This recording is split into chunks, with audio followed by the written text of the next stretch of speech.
Bueno, yo creo que ya podemos empezar. ¿Te parece, Jonathan? Sí, Sí, no, de listo, acuerdo. ya empezó a grabar también. Listo, gracias, Joan. Ok.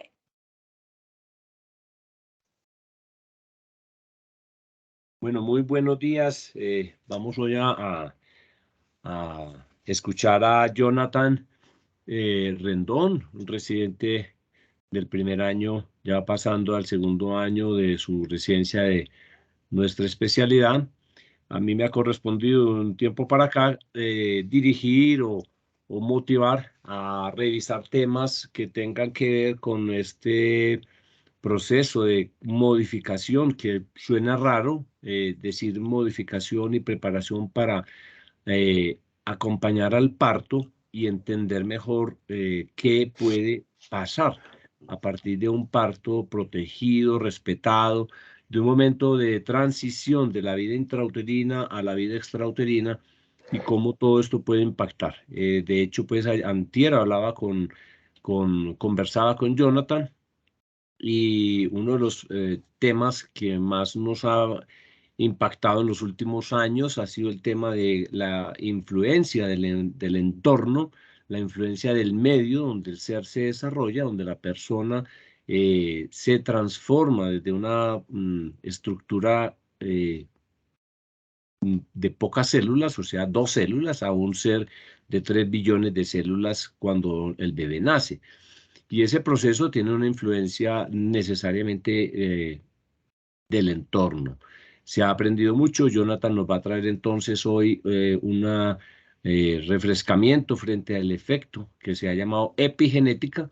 y entender mejor esto desde la teoría evolutiva, pues significaría que el medio va modificando al ser para que se prepare para soportar o para convivir con otros seres en su vida independiente. Esa es una síntesis del proceso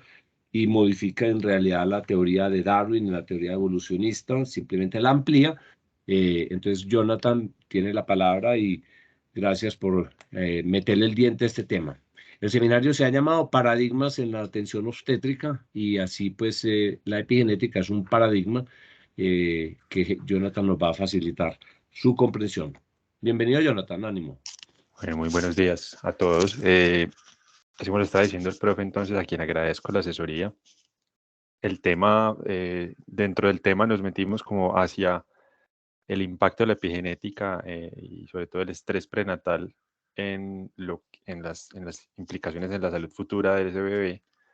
de qué es lo que se ha visto en los últimos años en la investigación en genética y qué es lo que se ha visto que puede pasar con el ambiente perinatal que rodea a esta madre y qué pasa con su descendencia, no solamente pues como estudios o como información que a veces puede parecer un poco utópica porque de pronto no es tan tangible la parte molecular, pero que sí la vamos a ver mucho más tangible a medida que vamos avanzando en el tema, nos vamos a dar cuenta de muchas cosas que es lo que nos va rodeando en las pacientes que atendemos a diario pues en la parte de obstetricia. Entonces, para hablar de epigenética, no es un tema tan nuevo. Uno creería que es un tema que está muy reciente, que es un tema que está empezando hace pocos años, pero realmente uno de los mecanismos de epigenética, que fue la metilación de citosina, fue descubierta en 1925. O sea, ya lleva bastante rato este tema como dando vueltas. Y pues fue Conrad Waddington el que en 1939 habla de un puente entre el genotipo y el fenotipo en el desarrollo, teniendo en cuenta que hay parte de la genética que, aunque se está expresando en unas personas, otras que también tienen, por ejemplo, cierta codificación genética, lo expresan de una forma muy diferente. Eso también hace relación hacia lo que decía el profe de la teoría darwinista, o sea, de quién se va adaptando al medio y que no solamente sobrevive el más fuerte, sino el que se adapta. Entonces, Waddington, que es un biólogo, también hablaba de esto, o sea, como que hay unas manifestaciones que no van a estar presentes en toda una descendencia, por ejemplo, pero que va a haber ciertos cambios a pesar de tener una misma codificación genética que hace que se exprese una proteína adicional o una característica adicional en una especie. Hacia abril del 2003, cuando se empezó a hablar del proyecto de genoma humano, ya se habían descubierto aproximadamente 3 millones de bases, y a pesar de conocer las 3 millones de bases y tener los planos genéticos de la naturaleza, literalmente estamos hablando de que tenemos todo el esquema o todos los planos para entender la naturaleza, no podíamos explicar el desarrollo, la fisiología y la enfermedad completamente. Entonces, a pesar de tener 3 millones de bases identificadas, no sabíamos por qué dos personas, comparándolas, tenían exactamente la misma cantidad de material genético, la misma codificación de material genético, pero una expresión diferente de proteínas y de características que era pues precisamente esa expresión del genotipo en un fenotipo particular. Em, la epigenética entonces es un campo que va descifrando lo que se hereda y complementa la secuencia de ADN. En otras palabras, también se habla que es un campo que estudia los cambios en el funcionamiento o la expresión de un gen independiente de la secuencia. O sea, pueden ser secuencias parecidas o pueden ser secuencias iguales, pero una expresión de un gen o una expresión o un cambio en la transcripción de una proteína puede ser lo que va, digamos, generando cambios eh, estructurales en el fenotipo. Eso es lo que llamamos la plasticidad fenotípica. Un mismo código genético puede expresarse a través de ciertas características diferentes o fenotipos diferentes a pesar de tener un mismo código genético. Para hablar entonces de la epigenética, hay que ir de todas maneras a entender o volver a repasar un poco como de toda esta parte de biología molecular, porque cuando uno lee el tema, eh, a veces puede ser un poquito brusco la lectura, sobre todo porque es muy molecular. eh, y pues hay mucha información que puede sonar o puede redundar, porque uno dice como que, bueno, pero no entiendo cómo así que la metilación, si es que la metilación pasa normalmente en las células, y bueno, realmente esa metilación de la que hablan es parte de ciertos procesos dentro de los cuales se mueve la epigenética, que pueden ser, por ejemplo, modificaciones de las histonas, que puede haber metilación de citocinas, que puede haber una impronta genómica, que puede haber, digamos, un cambio en la distribución de la cromatina. Entonces, cuando uno lee como todas estas características, uno a veces se va como saturando y como que no entiende. Pero entonces, lo que les quiero hacer énfasis acá es que el ADN en las células eucariotas se va distribuyendo formando los cromosomas pues, que conocemos, y el material genético está envuelto eh, en estas hebras largas o la cromatina que se va envolviendo en estas estructuras que se llaman las histonas. Yo pongo esto por acá. Entonces, esas histonas son estructuras que le dan soporte a la cromatina, y ese soporte que se le da a la cromatina va a permitir una más fácil transcripción del código que está determinando, por ejemplo, para cierta proteína. Recordemos entonces que estas histonas, pues el ADN está enrollado en un compuesto de 147 pares de bases, que son pues alrededor de una estructura proteica que son las histonas, se organiza como en octámeros. Eso le permite ese repliegue, o digamos que ese rulo que hace el ADN, permite el empaquetamiento en lo que van a los cromosomas. Los cambios, digamos, normales o lo que pasa normalmente, que es precisamente lo que vemos acá, es que las histonas se modifican o se repliegan o se despliegan para hacer la transcripción de una proteína o la expresión del gen en este caso. Estamos hablando de una característica particular que es, digamos, la talla de la persona. Eh, en este caso en particular hablamos que hay una característica que, a pesar de ser dos personas con un mismo genotipo, el fenotipo se está expresando en la persona alta, porque pudo hacer, digamos, la metilación o pudo hacer la transcripción de lo que está codificando su genética en este caso. Entonces, esto pues es un descubrimiento muy importante, porque realmente la mayoría de variaciones del ADN ocurrían en zonas que, para cuando se hablaba del código genético, no se tenía en cuenta. Eran las zonas consideradas basuras o junk DNA, como las llaman, y que ahora sabemos que estas partes que eran consideradas basuras o que aparentemente no traducían ningún fenotipo, sí expresan producción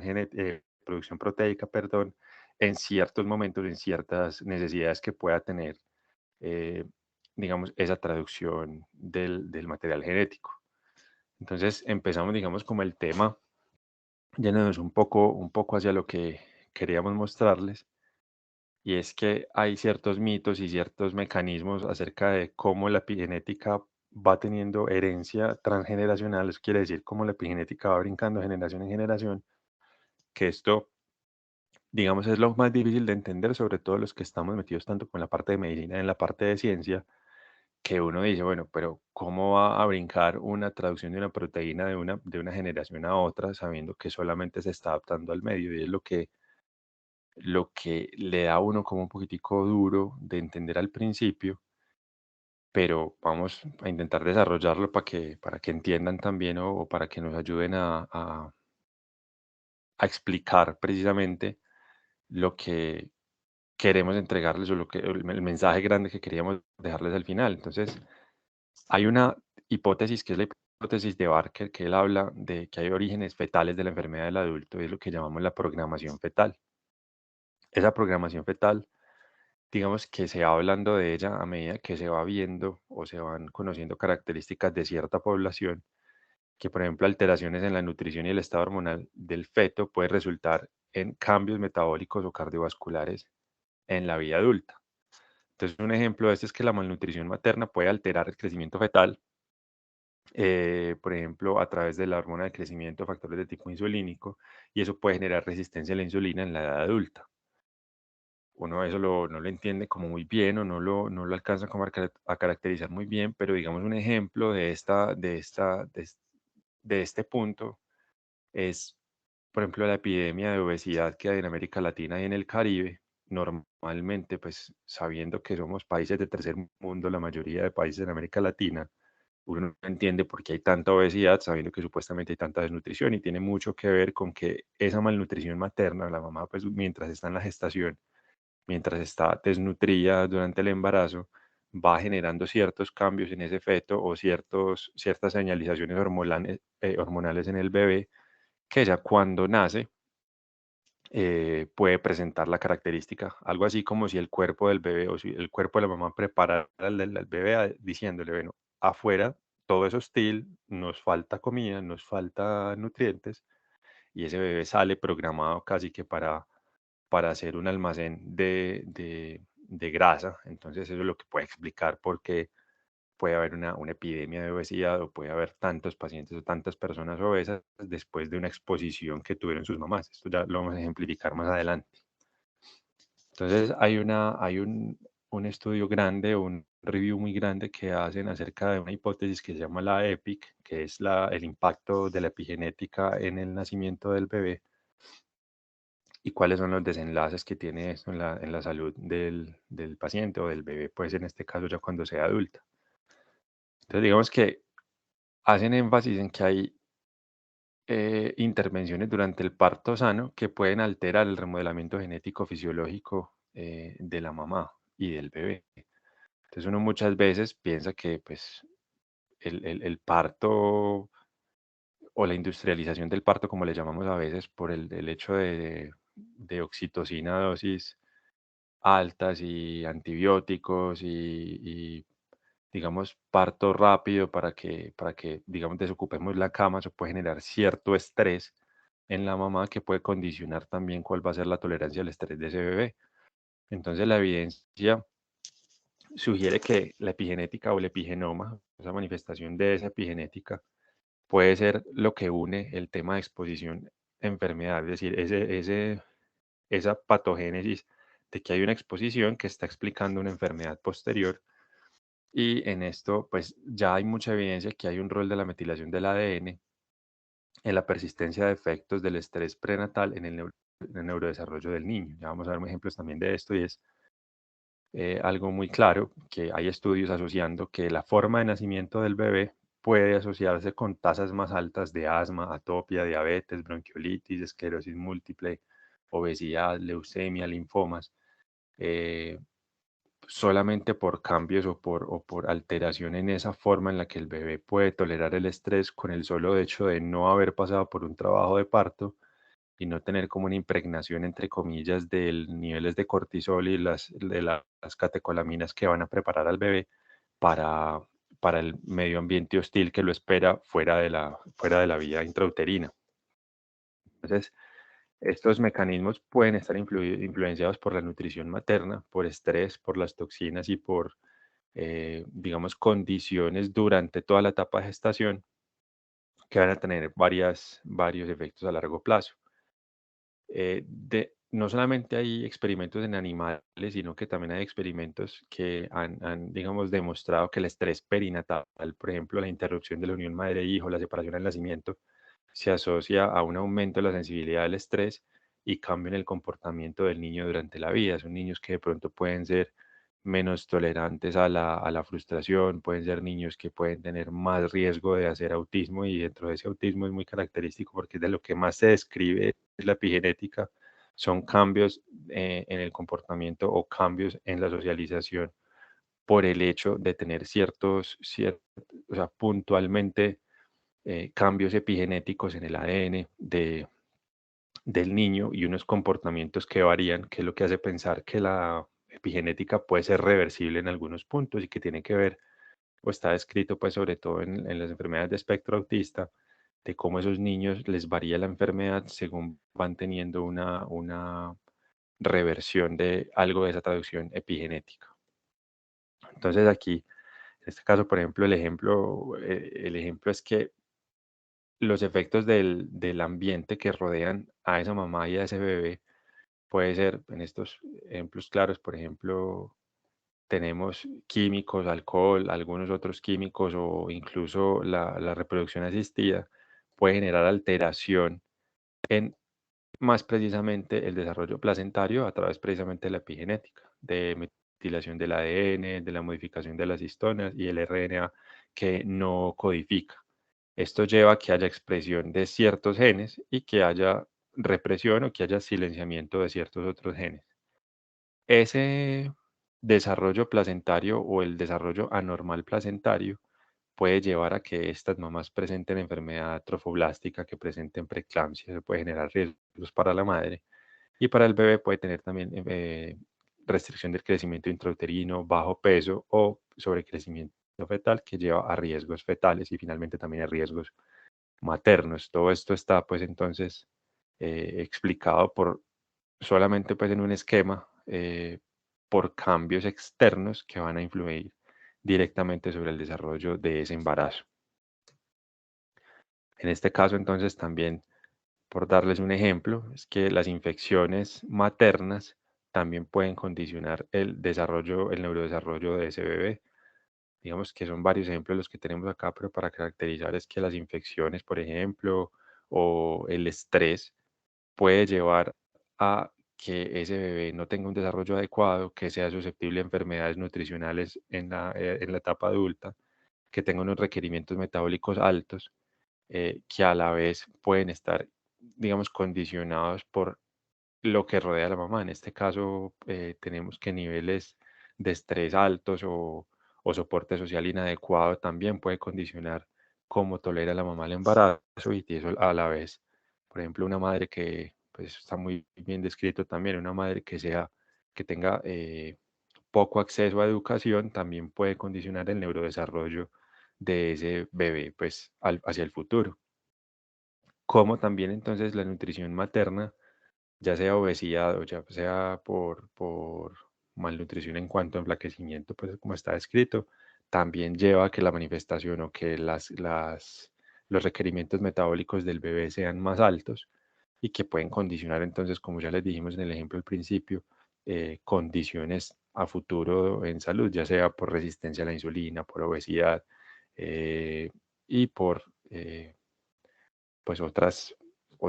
manifestaciones que ya les vamos a contar más adelante. Este caso entonces en particular que habla acerca del consumo del alcohol, pero miren que ya hay varias perturbaciones in útero, como lo llaman acá, y es el estrés, la enfermedad mental, la desnutrición, la actividad física, la composición del cuerpo y la insuficiencia placentaria, entre otras, pueden condicionar entonces qué puede heredar ese hijo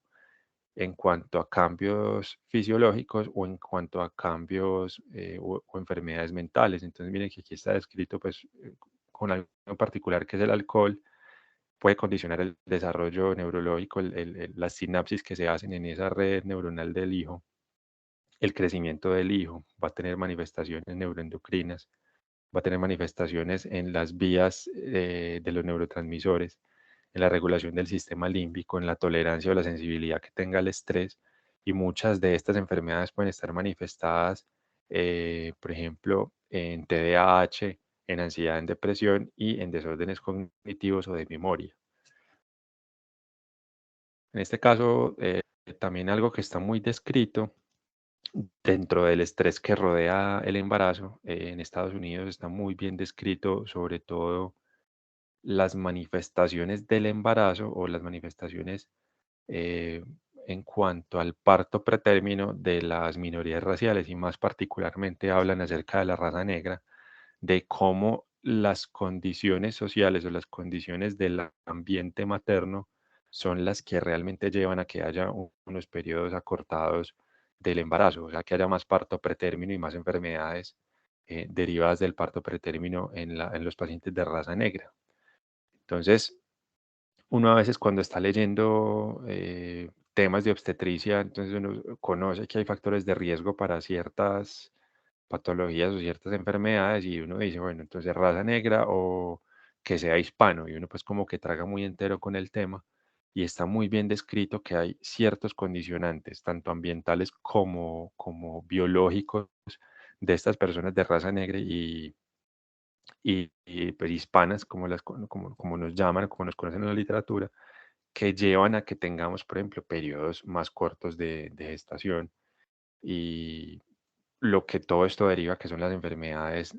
asociadas a la prematurez. Entonces, en este caso, por ejemplo, estresores ambientales, en este caso la discriminación racial y todo lo que está derivado, todo lo que está, digamos, debajo de toda esa discriminación racial, que es el estado socioeconómico, el estrés en los eventos de la vida, digamos, el diario, la búsqueda diaria, pues como del vivir, del trabajar y todo eso, o los traumas en la niñez o la violencia doméstica pueden condicionar unos factores psicológicos que hacen que esa mamá gestante, por ejemplo, tenga trastornos de ansiedad o trastornos de depresión y del sueño, que a su vez van a llevarla a que tenga algunas alteraciones de salud o que tenga algunos hábitos que pueden no ser tan saludables, por ejemplo, el uso de cigarrillo, una dieta mal balanceada, falta de ejercicio, aumento del índice de masa corporal, y esto a su vez nos puede llevar a que haya un acortamiento de la gestación o que haya pues periodos más cortos de gestación. También todos estos factores psicológicos pueden llevar a que haya una desregulación neuroendocrina, que haya más inflamación, que se altere el microbioma, que se altere, por ejemplo, la respuesta inmune, y esto hace que esa respuesta inmune alterada active una cascada inflamatoria más tempranamente, lo que puede llevar a que haya un parto pretérmino, que es lo que está mal descrito. Hay algunas fuentes o algunas posibilidades que tienen estas personas, digamos, como de silenciar o de apagar un poco todos estos estresores, que es, por ejemplo, el soporte social, la espiritualidad y lo que llaman ellos como autoeficacia, es que también pueden tolerar el estrés, pero a pesar de tener estos mecanismos como para ayudarse, no explica o no terminan de impactar adecuadamente todos los factores pues que ya les acabo de hablar. Entonces, esto, digamos que este esquema que puede verse muy sencillo pues se demora 2 minutos leyendo el esquema, eh, digamos, explica unas de las vías, unos de los mecanismos que tenemos de parto pretérmino que nosotros vemos todos los días en las consultas de urgencias de obstetricia que llegan pacientes con parto pretérmino. Pues en este caso todas las que nos llegan a nosotros son pacientes hispanas, incluso nos llegan muchas pacientes de raza negra que uno dice, bueno, son pacientes que ya tuvieron otros embarazos, que en los otros embarazos fueron embarazos a término y que de pronto hubo un cambio en las condiciones sociales o en las condiciones psicológicas de esta materna en este caso, en este segundo embarazo, por ejemplo, y que lleva a que haya una cascada inflamatoria inicial, que haya acortamiento del cérvix, que haya actividad uterina, que es lo que nos pone pues en riesgo del parto pretérmino. Una cosa que llama mucho la atención en este artículo, tiene dos partes. La segunda parte hablaban, digamos como en el segundo artículo de este mismo, hablaban acerca de cómo, a ver, cómo estos pacientes, pues los pacientes de raza negra, como llamaban ellos, a pesar de ser partos pretérmino, a pesar de ser bebés pretérmino, no tenían el mismo impacto en la salud pública que tiene el bebé pretérmino habitual, que es el bebé al que se le asocian todas las enfermedades derivadas de la prematurez extrema, sino que son bebés que a pesar de ser pretérmino tienen una muy buena adaptación perinatal. Entonces llamaba mucho la atención de ser niños o hijos de mamás de escasos recursos. A pesar de eso, eran niños que estaban mucho mejor preparados, a pesar de ser pretérmino, que niños a término de mujeres blancas. Entonces uno empieza a ver que hay como cierto cambio o cierta tendencia a que haya parto pretérmino, y digamos que llamaba mucho también la atención es que entre más pobre fuera la mamá o entre más condiciones sociales difíciles tuviera la mamá, más pretérminos son que cuando son, por ejemplo, hijos de madres blancas, como está dicho en el estudio, o madres negras, pero que tienen unas mejores condiciones sociales que las personas en, digamos, en estratos económicos mucho más bajos. Entonces eso llama mucho la atención porque es un comportamiento que vemos habitualmente en los servicios de urgencias, pacientes que en las condiciones más difíciles tienen más partos pretérminos, y pacientes que tengan unas condiciones muy diferentes pueden tener partos a término sin ninguna dificultad, solamente por factores ambientales. En este caso, entonces, este artículo habla entonces de cómo se transfiere ese estrés psicosocial al feto. Ese estrés materno aumenta el riesgo de enfermedad neuropsiquiátrica, cardiovascular y metabólica de los hijos. Están descritas tres vías muy diferentes por las cuales esto puede pasar. Finalmente, todo es programación fetal, como les decía ahorita. Y es que esto lleva a que haya consecuencias de por vida en el no nacido, porque el bebé, bajo esos niveles de estrés que tiene de la madre, se va programando, como les dije ahorita, el ejemplo de la obesidad en el Caribe, se va programando para lo que viene más adelante, ya sea para almacén calórico o para ser resistentes a la insulina, como para tolerar periodos de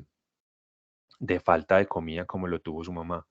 Entonces es algo que se va viendo, esa programación fetal se va viendo no solo para lo metabólico, sino también para las enfermedades neuropsiquiátricas. En este caso, el cortisol, lo que está muy descrito es que el cortisol excesivo puede alterar el eje hipotálamo hipófisis adrenal del feto. Finalmente, ese cortisol excesivo en la madre, y digamos, entrar como en un estado catabólico o en un estado de estrés del feto puede desencadenar un trabajo de parto pretérmino por sí solo. Tenemos entonces que hay una enzima que es la 11-beta hidroxiesteroide deshidrogenasa 2, que normalmente inactiva hasta el 80% del cortisol materno, pero el eje fetal, digamos, el eje del cortisol fetal o el eje hipotálamo hipófisis adrenal del feto solo estará maduro hacia el final de la gestación. Entonces, por lo general, el feto está dependiendo del cortisol materno, y a mayor nivel de cortisol materno durante todo el embarazo, no solo hacia el final de la gestación, sino durante todo el embarazo, puede condicionar cómo es la respuesta de este feto al estrés cuando ya está en el periodo final de la gestación y en el nacimiento. Entonces, estos factores de estrés o los efectos del estrés pueden ser directos o indirectos. No solamente podemos hablar del cortisol y de los efectos del cortisol sobre el eje hipotálamo hipófisis adrenal del bebé, sino que también tenemos que hablar de otros mecanismos que pueden llevar a que haya un control epigenético. En este caso,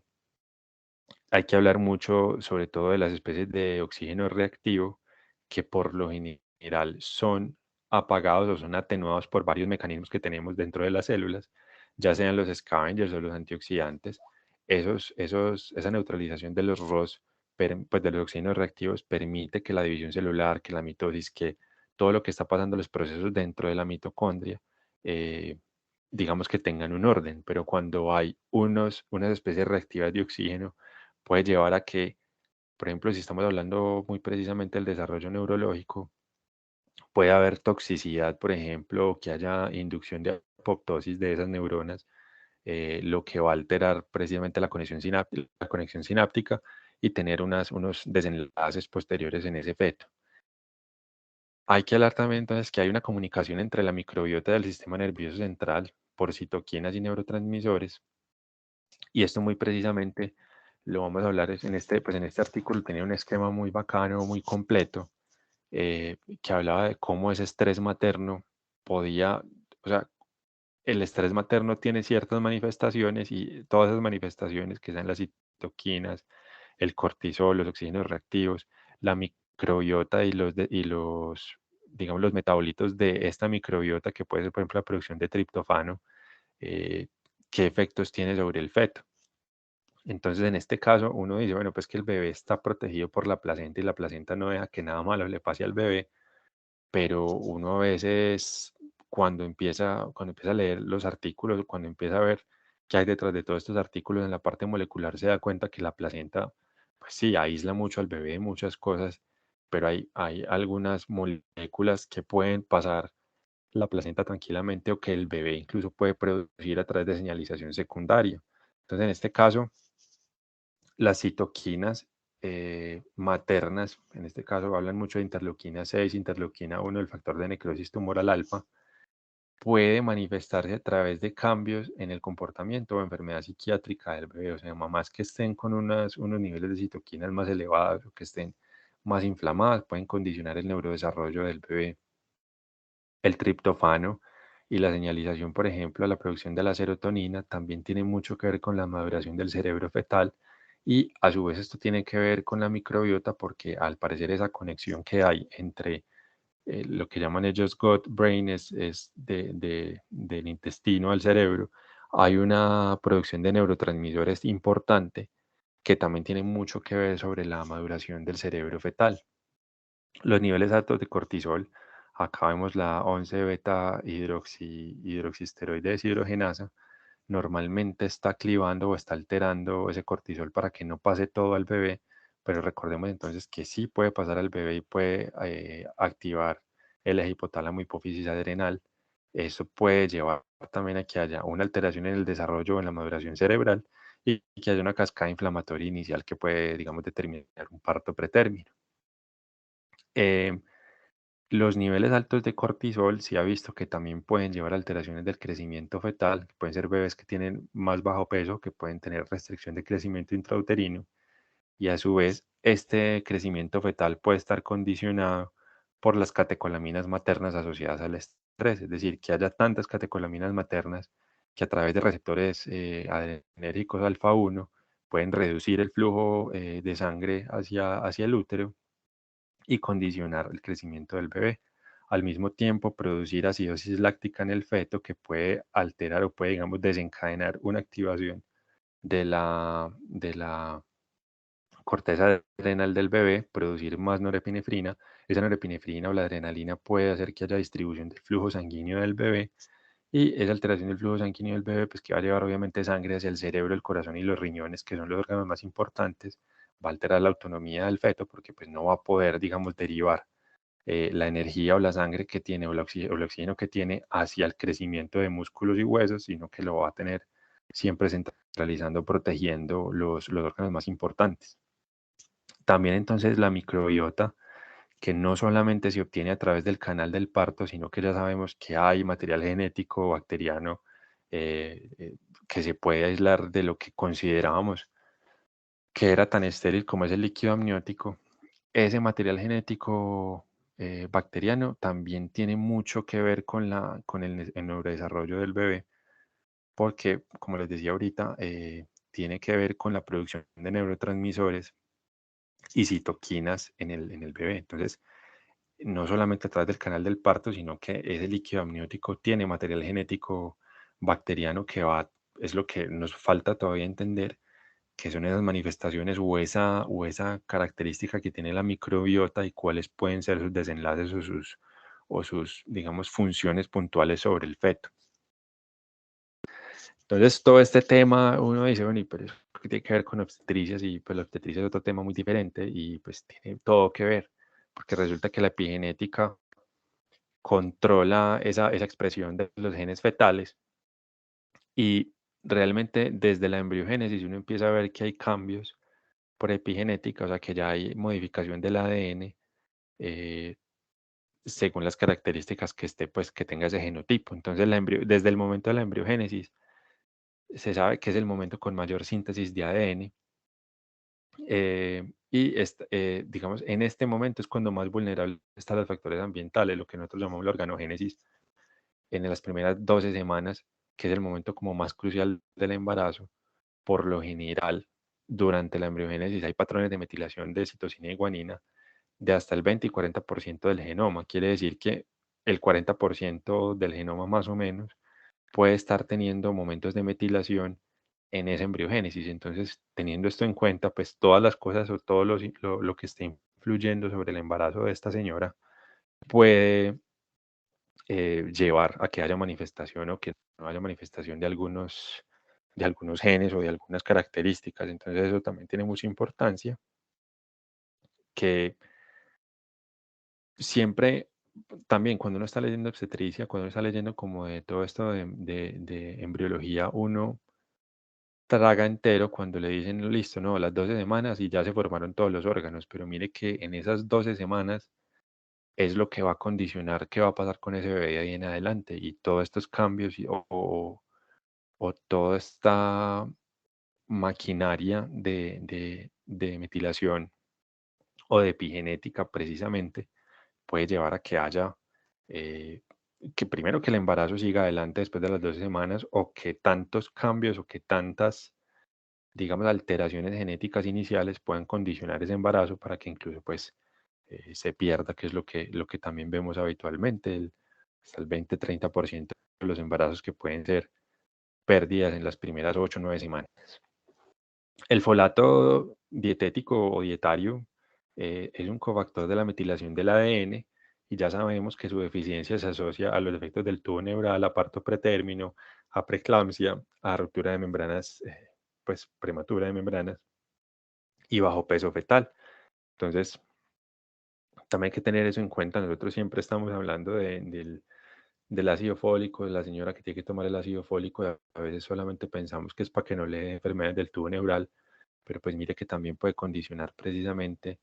toda esa maquinaria de la epigenética e incluso asociarse a preeclampsia, sobre todo que a nosotros nos interesa tanto para digamos, la prevalencia tan alta que tenemos de preeclampsia en el medio. Esa función placentaria, inicialmente la expresión genética de esa placenta, recordemos que la placenta pues tiene material genético materno y paterno, va a condicionar la invasión trofoblástica y esa invasión trofoblástica ordenada puede condicionar también la aparición de preeclampsia. Y uno también termina de tragar como que traga muy entero cuando habla acerca del tema, pero entonces muy precisamente cuando hay alteraciones de los inhibidores de proteasa de serina, se cambian o se alteran las vías moleculares de la inflamación, coagulación, fibrinolisis y activación del complemento. Y eso puede llevar a que haya una invasión del trofoblasto anómala, que finalmente va a llevar a que no haya, por ejemplo, una formación adecuada neovascular en ese lecho placentario que se está formando y que pueda condicionar la aparición temprana de una preeclampsia o que haya una mala placentación, digamos, en los momentos de la placentación, que haya cambios, por ejemplo, en esas capas vasculares que van a llevar a que sean menos reactivas a la señalización celular, que sean, a su vez, por ejemplo, respondan a los factores angiogénicos y antiangiogénicos y que pueda llevar a una aparición de una preeclampsia finalmente por otras vías, no solamente por las ya conocidas, sino por vías que estamos muy pendientes o que estamos, digamos, estudiando todavía de cómo puede presentarse la preeclampsia. Ya sabemos que es una enfermedad de mil teorías y pues cada vez hay más evidencia que incluso tiene que ver con cómo está condicionado el material genético de esta materna y de este bebé, cómo se presente la preeclampsia, si es temprana o tardía. Entonces, la importancia de la epigenética radica en la evidencia que ha demostrado que las modificaciones perduran transgeneracionalmente, a pesar de la falta de exposición ambiental en futuras generaciones. Es un tema que uno a veces como que no dimensiona, no, o digamos no tiene como un ejemplo muy claro, Pero entonces, solamente les quiero poner un ejemplo, no sé pues, si conocen quién es este man. Yao Ming es un basquetbolista chino. Sabemos o todos conocemos de pronto la talla de la gente en China, pues no es la más grande, son personas que, digamos, la talla promedio de los chinos, más o menos de unos 60, unos 65, pero este man mide 2,26 m, entonces uno dice, bueno, pero ¿en qué condiciones creció o en qué condiciones estuvo su mamá para llevar a que, digamos, pudiera explotar al máximo su crecimiento o su expresión genética? Entonces, precisamente hablando de todo este tema y los ejemplos que uno encuentra, es las personas que migran, por ejemplo, pacientes, sí, asiáticos en este caso, que es el ejemplo, que son pacientes que comen mucho carbohidrato, pero son carbohidratos de más fácil digestión, que tienen ciertas enfermedades condicionadas en su material genético, cierto riesgo a las enfermedades, por ejemplo, cardiovasculares, pero de otro tipo, o sea, enfermedades cardiovasculares por cardiopatías o por valvulopatías, pero que cuando migran a Estados Unidos empiezan a tener enfermedades o manifestaciones de enfermedades de las personas que viven en los sitios hacia los cuales emigraron. Entonces, es cuando empezamos a ver que hay pacientes que a pesar de tener unas dietas ricas en carbohidratos de fácil digestión y vegetales como lo son los pacientes asiáticos, una vez migran a Estados Unidos, el estrés que puede tener, digamos, la migración o lo que los va a rodear en un ambiente que es tan hostil, diferente a su ambiente en casa, puede llevar a que estos pacientes chinos o estos pacientes asiáticos tengan enfermedades cardiovasculares, por ejemplo, por aumento de resistencia a la insulina, porque haya más obesidad, porque haya enfermedad, pues cardiopatías, pero de origen isquémico, que normalmente no se ven en su país. Entonces son pacientes que en el país del cual vienen tienen una expectativa de vida muy alta, hasta los 80, 90 años, pues ya sabemos que los pacientes asiáticos son más longevos y que una vez migran a Estados Unidos son expectativas de vida más cortas y por enfermedades que normalmente no se ven en sus países. Y pasa lo mismo cuando vuelven a su país,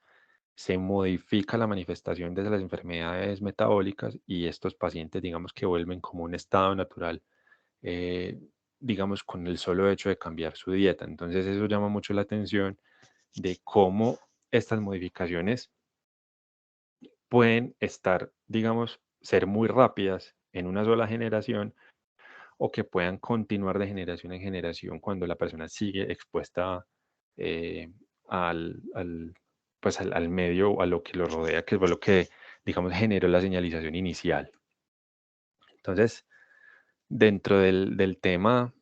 de obstetricia está la iatrogénesis, pues así lo llaman en uno de los artículos acerca de lo que llamamos la industrialización del parto. La industrialización del parto es un término que puede ser, digamos, un poco brusco, un poco feo, porque pues no tiene nada, o sea, es un periodo muy, muy característico como para uno hablar de que se está industrializando, pero es lo que vemos de pronto en algunos servicios de obstetricia en los cuales se utilizan dosis altas de oxitocina, analgesia epidural temprana, rotura de membranas temprana, antibióticos o incluso pues cesárea desde temprano, y cómo esto va condicionando la respuesta del bebé. Ellos industrializan el parto porque pues tienen que rotar rápidamente los servicios, rotar las camas para que lleguen más pacientes, digamos que así poder mantener ciertos indicadores económicos hospitalarios, que es lo que finalmente mueve algunos servicios, pero esto no es gratis, o sea, esto no va a ser gratis y digamos que todos estos problemas derivados de la industrialización del parto los vamos a ver mucho más adelante con las manifestaciones que van a tener ciertas enfermedades. Entonces, por darles un ejemplo, las dosis altas de oxitóxicos y la analgesia epidural temprana, la exposición, por ejemplo, a los opioides y opiáceos de las mamás, puede llevar a que haya desórdenes del espectro autista en los niños. Puede haber enfermedades derivadas, por ejemplo, de cambios en el apetito, entonces derivados ya puede ser anorexia o puede ser obesidad cuando los niños crezcan, o incluso puede haber trastorno de déficit de atención e hiperactividad. Esto, digamos que se ha visto que tiene alguna relación con la dosis-respuesta, es decir, dosis muy altas de oxitocina desde muy temprano del embarazo, que uno no sabe si realmente es directamente un efecto del oxitóxico sobre el crecimiento o sobre la sinapsis neuronal, o si realmente las contracciones tan seguidas para uno provocar un trabajo de parto o acortar el periodo del trabajo de parto activo lleva a que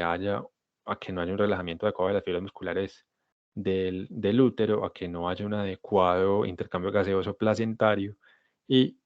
que ese intercambio placentario también condicione cuánto oxígeno hay disponible para la red neuronal del bebé. Entonces, que esas contracciones sostenidas puedan llevar a que haya alguna alteración digamos,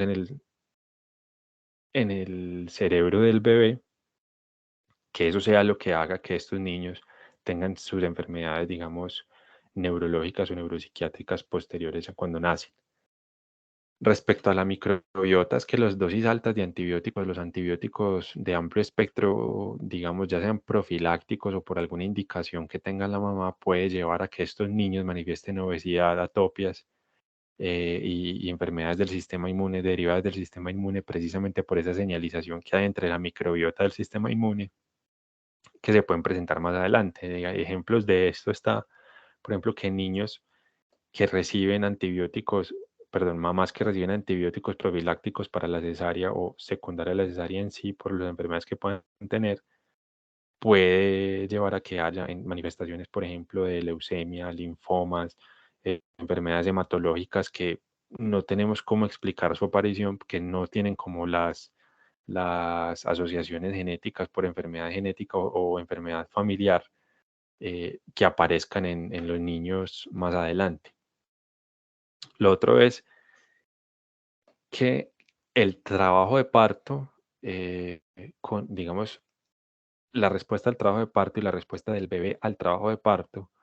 lleva a que todo su eje hipotálamo, hipófisis adrenal y todo el sistema, digamos, autonómico del bebé, los cambios autonómicos del bebé, hagan que se prepare en ese trabajo de parto para el cambio, digamos, un cambio más suave o sí, digamos, más tranquilo de la vía intrauterina a la vía extrauterina. Entonces, cuando uno hace una cesárea o cuando hace una cesárea, digamos, sin indicación o cuando hubo una cesárea que no tuvo un trabajo de parto, se ha asociado a enfermedades del pulmón, a enfermedades del metabolismo, a hipertensión arterial y enfermedades del sistema inmune en el adulto. Entonces uno a veces dice como que, pero pues muy exagerado, porque hay mamás que hay que operar, sí o sí hay que hacerle cesárea porque tienen ciertas condiciones que así lo determinen, pero a veces el trabajo de parto o el reto del trabajo de parto para el bebé lo va a preparar para la vía extrauterina y va a tener cómo acoplarse más fácilmente o adaptarse más fácilmente a la vía extrauterina que pues el bebé que nace directamente por cesárea electiva y no se dejó hacer un trabajo de parto. Son bebés que pueden, a pesar de ser a término, pueden tener maladaptación neonatal precisamente por tener un pulmón o un corazón que no tolera ese cambio por no haber estado, digamos, con un priming de adrenalina que pudo haber tenido el bebé en el trabajo de parto. Entonces, esto es otro de los artículos que hablan acerca de cómo la epigenética puede verse alterada por la cesárea y cuáles son las implicaciones a futuro. Este artículo muy precisamente hablaba acerca de algunas enfermedades hematológicas, ya fueran leucemia o linfomas en bebés que habían nacido por cesárea. Bueno, entonces, ya yéndonos más hacia la parte, digamos, neuropsicológica y la transmisión pues, a ver, esa epigenética, ¿qué relación tiene con el estrés temprano o con el estrés perinatal? También hay muchas observaciones que hacen acerca de cuál es bueno, las observaciones que se hacen precisamente es en animales y luego se extrapolan a humanos o observaciones que se hacen directamente en humanos. Y se ha visto entonces que la disrupción de la relación madre-hijo dificulta la respuesta de este último al estrés y al comportamiento que va a tener en el futuro. cambios en el comportamiento precisamente y la respuesta que tenga el estrés. Los experimentos entonces han llevado a que resalten que los cambios en el entorno materno durante el embarazo modifica el comportamiento de la descendencia. Para esto entonces hacían muchos experimentos, por ejemplo, en ratas y en ovejas, en los que un grupo de animales, digamos, gestantes y el grupo de control que tenía, por ejemplo, un grupito se lo llevaban a ciertas condiciones, por ejemplo, lo ponían en unas plataformas inestables o los ponían en unos nidos como un poquito más hostiles y los hijos por ejemplo, estas raticas o estas ovejas que estaban en estas condiciones difíciles, por lo general tenían cambios en el comportamiento o no se desempeñaban tan bien, por ejemplo, en experimentos con laberinto, pues en las raticas. Entonces, esos cambios en el comportamiento de esas condiciones fue lo que llevó a que los científicos se preguntaran como que, bueno, entonces, ¿qué puede ser lo que está pasando? Que estos descendientes de mamás estresadas se comporten diferente a los controles. Entonces, el estrés temprano, esto ya pues extrapolándolo al humano, es que el estrés temprano, perdón, ya sea por maltrato, por violencia o por pérdida, afecta algunos pasos críticos en la sinapsis, en la formación de la sinapsis, y eso puede explicar la ansiedad y depresión en las futuras generaciones. Me parece como muy olímpica pues, lo que asumen ahí, pero está muy bien descrito, o sea que el estrés sí realmente afecta a la mamá, también estresa al feto, por lo que vimos ahorita la señalización del cortisol, pero a pesar de que se le echaba tanto la culpa a la mamá, ya se ha visto que la exposición al estrés también tiene mucho que ver con la formación de los gametos y en este caso están muy bien descritos los cambios que puede haber en los espermatozoides y que puede haber alteración en el RNA sí, o sea, del RNA del espermatozoide y que cuando ya fecunde el óvulo, esas manifestaciones de estrés del padre vengan a través de los espermas. Eso ya está descrito en los humanos incluso, y pues será un condicionante que habrá que estudiar más adelante de esas pacientes, por ejemplo, que no logren una gestación y que pues se echan la culpa son las pacientes por no quedar embarazadas, pero puede ser el papá el que tenga, digamos, el problema no por la parte de disfunción sexual, sino porque simplemente sus gametos pueden no estar adecuadamente preparados para un embarazo, ya fuera por el estrés que rodea al padre o por enfermedades que vienen desde más atrás. Entonces, en humanos, por ejemplo, se ha visto que hay cambios hasta 20 años después de la exposición inicial de eventos traumáticos. En este caso, pues estos son los ejemplos de de la, el genocidio en Tutsi en Ruanda, en 1994, que pues no resonó mucho, lastimosamente, pero pues, son eventos políticos de los que suceden en África. Mataron a 800.000 personas en las condiciones en las que vivían. Entonces, hasta 20 años después, en las generaciones que vienen de un evento tan estresante, se ha visto que hay estrés postraumático, manifestaciones de estrés postraumático en los hijos, depresión, desnutrición y obesidad. Esta foto de acá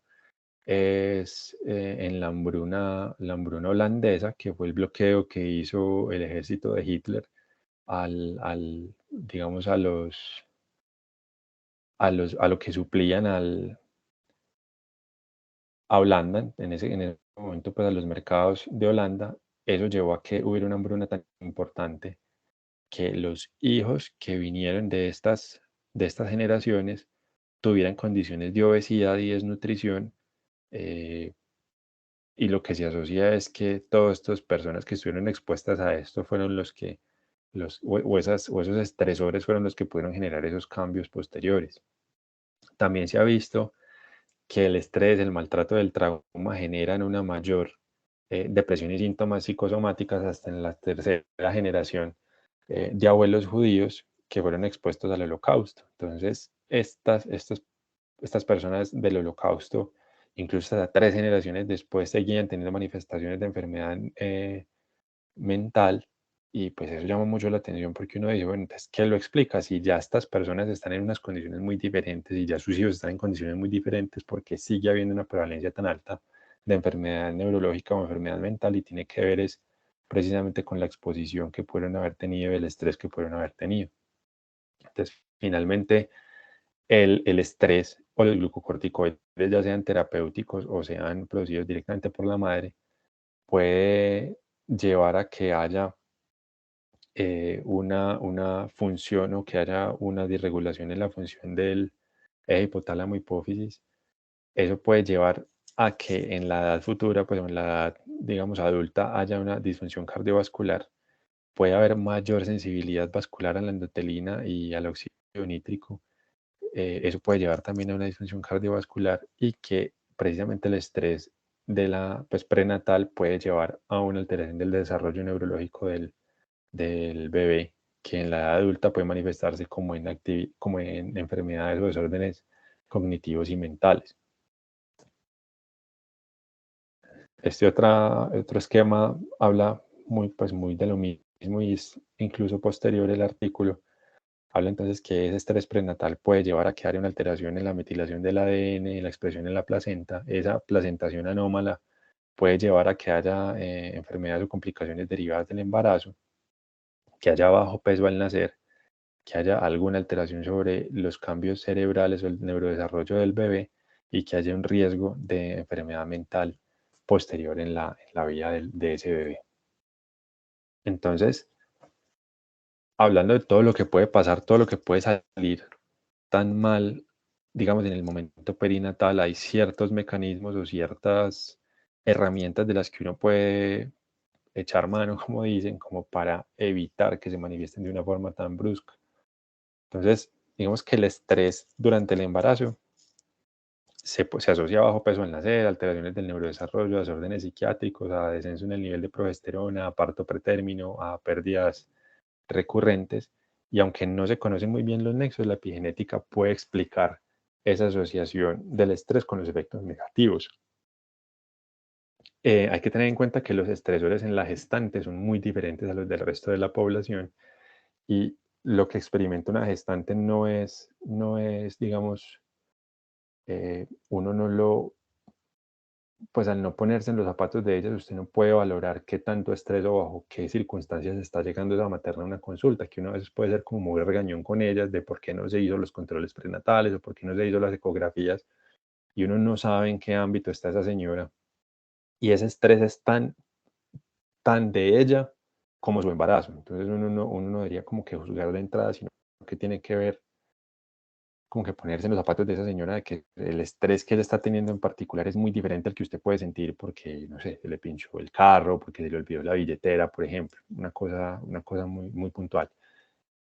Esto en las maternas tiene un impacto muy diferente, y usted puede, digamos, tener que ver con cómo esta señora puede asumir ese estrés perinatal. Entonces ahí es donde se empiezan a describir las técnicas del mindfulness, o de los trabajos de concentración o de relajación, que puede llevar a que, pues que está muy bien descrito también en los estudios, es que el mindfulness puede impactar positivamente sobre el estrés, sobre el eje hipotálamo hipófisis adrenal, sobre la expresión o sobre la secreción de cortisol y adrenalina. Entonces, eso, digamos, nos ha llevado a que conozcamos algunas técnicas de relajación, pues sí, el mindfulness es mucho más complejo que eso, que pueda llevar a que entendamos que esas herramientas sí pueden impactar adecuadamente ese periodo prenatal. Eh, Esto se les decía ahorita, pues que la beta hidroxiesteroide deshidrogenasa funciona como una barrera entre el esteroide y el cortisol materno y la circulación fetal, pero con las técnicas de mindfulness se ha visto que, a pesar de tener niveles altos de cortisol, puede haber disminución del efecto del estrés prenatal. Eh, lo que les decía ahorita, también hay, pues sí, evidencia de que efectos muy estresores en la madre puede manifestarse en el bebé. O sea, todo lo que les hablaba acerca entonces de el eje hipotálamo hipófisis adrenal y de la secreción, por ejemplo, de adrenalina y noradrenalina, pues en la suprarrenal. Este mindfulness entonces ayuda a reducir el estrés percibido, la ansiedad y la depresión. Y ya como conclusiones, entonces queríamos traerle lo que desde el principio el doctor les quiso decir, es que hay asociaciones y falta de explicaciones en la medicina que nosotros no tenemos cómo precisar, y que puede ser la epigenética la que esté manifestando o la que nos pueda dar las respuestas a todo esto que está pasando, todas esas asociaciones que a veces pueden ser muy forzadas y que uno traga entero cuando las está estudiando, pero que pueden tener una explicación muy molecular. Precisamente esas asociaciones o esa epigenética puede ser lo que, digamos, la escalita que le faltó a Darwin para poder explicar la adaptación y la supervivencia. Que hay que tener en cuenta que el comportamiento obstétrico de las minorías bajo estrés es muy diferente. Lo vemos diario con las pacientes, por ejemplo, venezolanas y las inmigrantes, que son pacientes que tienen más parto pretérmino, embarazos de bajo peso, que tienen roturas de membranas más tempranas, que están sujetas a mucho estrés, y que esos hijos probablemente van a tener unos condicionantes muy difíciles precisamente por el cambio que tuvieron que hacer de país o por toda la dificultad que los rodea y que rodea a esa mamá, digamos, durante esa gestación. Siempre puede entonces tener en cuenta que hay que tener en cuenta la paciente, el entorno y su embarazo. Hay que ser empáticos y ponernos en esos zapatos, precisamente porque el estrés que ella está viviendo es muy diferente al estrés del diario de nosotros. Suficientemente fuerte la estar tratando el embarazo y el estrés perinatal como para que nosotros también empecemos a hacer como algo de violencia obstétrica sobre ellas, y que hay técnicas de mindfulness y de relajación que pueden ayudar a esta señora a que reduzca el estrés, y eso pues ya vemos que tiene un impacto sobre el bebé a largo plazo. Este era el tema entonces que teníamos para revisar, que les queríamos traer. No sé Muy si tengan bien. alguna duda. Sí. Muy bien, Jonathan, muchas gracias. Una excelente revisión y creo que hay palabras para decir. Alguien tiene opinar, ya son las 8:04, tenemos una hora de presentación. Quien desea participar o hacer alguna pregunta o hacer algún comentario. Retírame la presentación, Jonathan, para yo hacer